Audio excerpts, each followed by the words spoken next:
Ondo zaude? Ez dutelo askorik egin. Orduri joritzenagatik.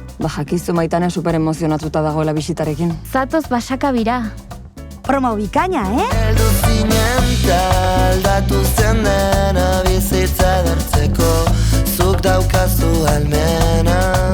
Dena ondo doa zure ondoan banago, maitasuna eta zalantzarik ez dago. Eskaintza bat daukagu zuretzat. Biontzat. Bira bat, biok elkarrekin. Gorroto bira, niri buruzko abesti txar bat atera duzu abisatu gabe.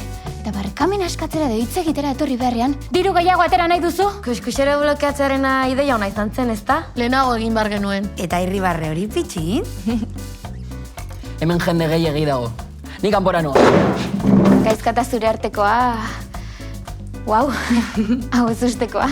Agian diskretuagoak izan beharko zenukete ekaitzen aurrean. Zertan ari zara? Konplizaren seinalea triangulatzen saiatzen ari naiz. Lortzen badut, agian harrapatu dezakegu.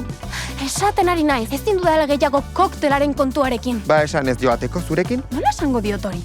Festa hori baino ez dauka buruan. Hoiek bikain geratzen zaizkizu soinekoarekin. Benetan, ezin da burutik sana egon udaleku batean horrelako takoiak ekartzen dituena. Kendu itzazu ezurren bat apurtu baino lehen. Aizu, listo, Mari. A ber, jarri izazuzuk. Hain erraza iruditzen bazaizu? Orain ikusiko duzu. Hau da, pijoek kokteletan jaten dutena.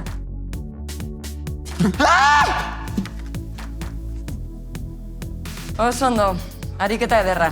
Orain segi eta utzi horriak, mesedez. Balda bat egiten duenik? Norena da? Rokerena.